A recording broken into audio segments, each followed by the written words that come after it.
Selanjutnya, putusan arbitrase. Pengambilan keputusan oleh arbiter tunggal atau majelis arbitrase dapat dilakukan apabila pemeriksaan sengketa telah selesai.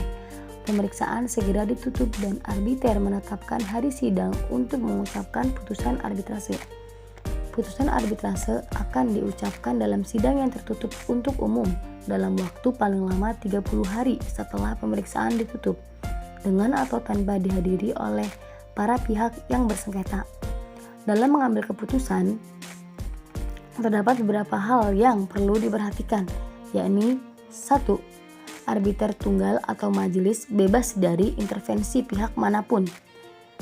Yang kedua, arbiter tunggal atau majelis dapat mengambil keputusan atas dasar ketentuan hukum atau sesuai dengan rasa keadilan dan kepatutan. Yang ketiga, putusan arbitrase babmi dalam suatu majelis arbitrase diputuskan atas dasar musyawarah untuk mufakat. Jika tidak tercapai, putusan diambil atas dasar suara terbanyak atau voting dengan memberikan hak pencantuman. Selanjutnya, materi kedua, pelaksanaan putusan arbitrase nasional dan asing. Pertama yang akan saya bahas, pelaksanaan eksekusi putusan arbitrase nasional. Yang dimaksud dengan putusan arbitrase nasional adalah setiap putusan yang diambil oleh lembaga arbitrase atau arbitrase ad hoc di dalam wilayah Republik Indonesia. Instansi yang berwenang melaksanakan putusan arbitrase nasional adalah pengadilan negeri. Pejabat yang berwenang bertindak memerintahkan dan melaksanakan putusan arbitrase adalah Ketua Pengadilan Negeri. Hal ini diatur dalam Pasal 61 Undang-Undang Nomor 30 Tahun 1999. Perintah Ketua Pengadilan Negeri diberikan waktu paling lama 30 hari sejak permohonan eksekusi didaftarkan kepada Panitera Pengadilan Negeri. Sebelum memberikan perintah dieksekusi, Ketua Pengadilan Negeri memeriksa terlebih dahulu apakah putusan arbitrase telah memenuhi syarat formal yang ditentukan undang-undang, sebagaimana diatur dalam Pasal 4 dan 5 Undang-Undang Nomor 30 Tahun 1999, serta tidak bertentangan dengan kesusilaan dan ketertiban umum. Apabila putusan arbitrase tidak memenuhi ketentuan tersebut, Ketua Pengadilan Negeri dapat menolak permohonan pelaksanaan eksekusi dari pemohon, dan terdapat putusan Ketua Pengadilan Negeri tersebut tidak terbuka upaya hukum apapun. Sebaliknya, Ketua Pengadilan Negeri tidak boleh memeriksa alasan atau pertimbangan dari putusan arbitrase tersebut. Pelaksanaan putusan arbitrase internasional di Indonesia. Arbitrase internasional didefinisikan sebagai putusan yang dijatuhkan oleh suatu lembaga arbitrase atau arbiter perorangan di luar wilayah hukum Republik Indonesia. Dari definisi di atas dapat dipahami jika suatu majelis arbitrase berisikan arbiter asing, namun putusan dijatuhkan di Indonesia, maka putusan arbitrase tetaplah merupakan putusan arbitrase nasional. Pasal 65 Undang-Undang Arbitrase secara tegas menyatakan bahwa yang berwenang menangani masalah pengakuan dan pelaksanaan putusan arbitrase internasional di Indonesia adalah Pengadilan Negeri Jakarta Pusat. Kemudian, agar suatu putusan arbitrase internasional diakui dan dapat dilaksanakan di wilayah hukum Republik Indonesia, maka putusan tersebut harus memenuhi syarat-syarat sebagai berikut. 1.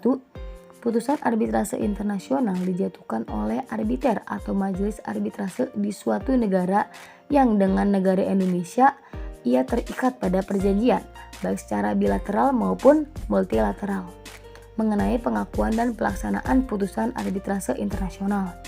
Kedua, putusan arbitrase internasional terbatas pada putusan yang menurut ketentuan hukum perdagangan. Yang ketiga, hanya dapat dilaksanakan di Indonesia, terbatas pada putusan yang tidak bertentangan dengan ketertiban umum. Yang keempat, putusan arbitrase internasional dapat dilaksanakan di Indonesia setelah memperoleh eksekuator dari Ketua Pengadilan Negeri Jakarta Pusat Dan yang kelima, putusan arbitrase internasional dapat dilakukan di Indonesia setelah memperoleh eksekutor dari Mahkamah Agung Republik Indonesia yang selanjutnya dilimpahkan kepada Pengadilan Negeri Jakarta Pusat. Selanjutnya, untuk permohonan pelaksanaan putusan arbitrase internasional dilakukan setelah putusan tersebut diserahkan dan didaftarkan oleh arbiter atau kuasanya kepada Panitera Pengadilan Negeri Jakarta Pusat. Oke, materi yang terakhir, pembatalan putusan.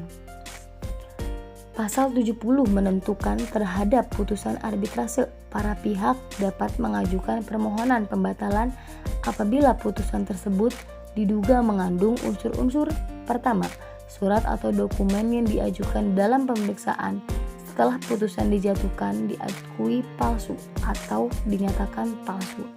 Kedua, setelah putusan diambil ditemukan dokumen yang bersifat menentukan yang disembunyikan oleh pihak lawan. Yang ketiga, putusan diambil dari hasil tipu muslihat yang dilakukan oleh salah satu pihak dalam pemeriksaan sengketa.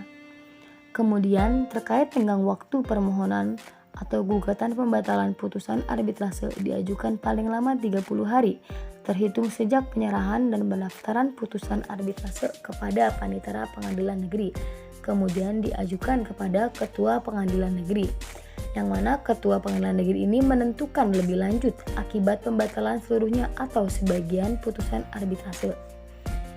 Kemudian terhadap putusan Ketua Pengadilan Negeri terkait pembatalan dapat diajukan banding ke Mahkamah Agung.